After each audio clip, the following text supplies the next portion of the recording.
जय संतोषी माता। शुक्रवार संतोषी माता का दिन होता है। कहते हैं जो भी भक्त विधि विधान से नियम पूर्वक संतोषी माँ का व्रत करता है उसकी सभी मनोकामनाएं पूर्ण होती है। चलिए ध्यान पूर्वक सुनते हैं। नगर के किनारे एक छोटा सा गांव था, धर्मपुर। वहां की गलियों में सुबह सुबह मंदिर की घंटियां गूंजती, पर लोगों के मनों में शांति कम और चिंताएं अधिक थीं। उसी गांव में रहती थी सुमित्रा, एक सरल पर दुखों से घिरी स्त्री। पति व्यापार में बार बार घाटा उठाते, घर में कलह रहती और संतान सुख भी दूर था। सुमित्रा का मन अक्सर प्रश्न करता, क्या सचमुच संतोष से ही सब मिलता है? एक दिन गांव की बुजुर्ग महिला ने उसे संतोषी माँ के व्रत की कथा सुनाई। कहा, यह व्रत केवल इच्छा पूरी करने का नहीं, बल्कि मन को संतोष से भरने का मार्ग है। सुमित्रा ने ठान लिया, वह व्रत करेगी पूरे विश्वास और नियमों के साथ। शुक्रवार का दिन चुना गया। उसने मन में संकल्प लिया, खट्टा नहीं खाऊंगी, वाणी मधुर रखूंगी और माँ पर अडिग भरोसा रखूंगी। पहला शुक्रवार आया। सुमित्रा ने सुबह स्नान कर दीप जलाया, गुड़ चने का भोग रखा और कथा सुनी। सब शांत रहा, पर भीतर कहीं हल्की बेचैनी थी। दूसरे शुक्रवार भी वही। तीसरे शुक्रवार तक उसके धैर्य की परीक्षा शुरू हो गई। पड़ोस में किसी ने खट्टे आम की सब्जी बनाई, उसकी खुशबू हवा में तैर रही थी। मन डगमगाया, पर उसने आंखें बंद कर माँ का नाम लिया। चौथे शुक्रवार को घर में बड़ा झगड़ा हुआ। पति ने ताने मारे, इन व्रतों से क्या होगा? सुमित्रा चुप रही। उसी रात उसने सपना देखा, एक उजली आभा पर चेहरा ढका हुआ। आवाज आई, संतोष रखो। वह चौंक कर उठी। क्या यह संकेत था या मन का भ्रम? पांचवें शुक्रवार को सुमित्रा की पड़ोसन ने उसे खट्टे फल का प्रसाद दिया। अनजाने में सुमित्रा असमंजस में पड़ गई।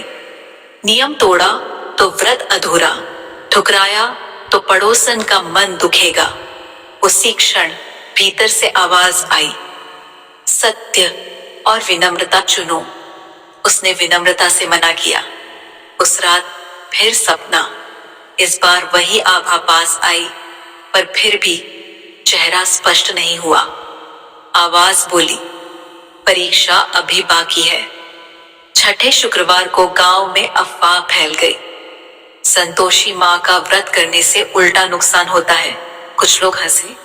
सुमित्रा का मन कांपा, क्या वह गलत रास्ते पर है? पर उसने कथा सुनी, दीप जलाया और आंखों से बहते आंसुओं के साथ कहा, माँ, यदि यह भ्रम है तो मुझे रोक दो। सातवें शुक्रवार की रात एक अजीब घटना हुई। घर का दीप अचानक बुझ गया। बाहर अंधेरा, भीतर सन्नाटा। तभी दरवाजे पर हल्की दस्तक। सुमित्रा घबरा गई। दरवाजा खोला तो कोई नहीं। जमीन पर बस एक छोटा सा कागज, उस पर लिखा था, संतोष ही तुम्हारी ढाल है। ये किसने रखा? कैसे? रहस्य गहरा गया। आठवें शुक्रवार को पति के व्यापार में अचानक एक पुराना कर्ज लौट आया। छोटा सा लाभ, पर लंबे समय बाद। सुमित्रा के मन में उम्मीद जगी। उसी रात उसने सपना देखा। आभा अब स्पष्ट थी, पर चेहरा फिर भी अधूरा। आवाज बोली, अहंकार मत आने देना। नौवें शुक्रवार को परीक्षा सबसे कठिन थी। सुमित्रा की सास बीमार पड़ी। डॉक्टर ने खट्टे रस से बनी दवा बताई। नियम बनाम सेवा, कौन सा धर्म बड़ा? सुमित्रा ने बिना हिचक दवा बनाई, पर स्वयं नहीं चखी, सेवा की। उसी रात सपना। आभा मुस्कुराई। पहली बार चेहरे की झलक मिली, पर नाम नहीं बताया।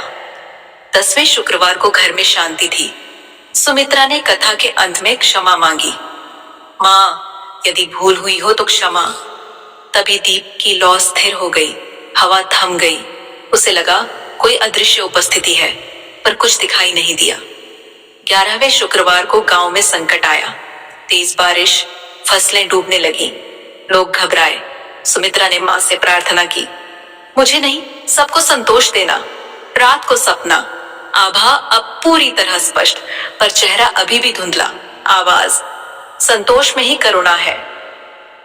12वें शुक्रवार की सुबह बारिश थम गई, नुकसान कम हुआ।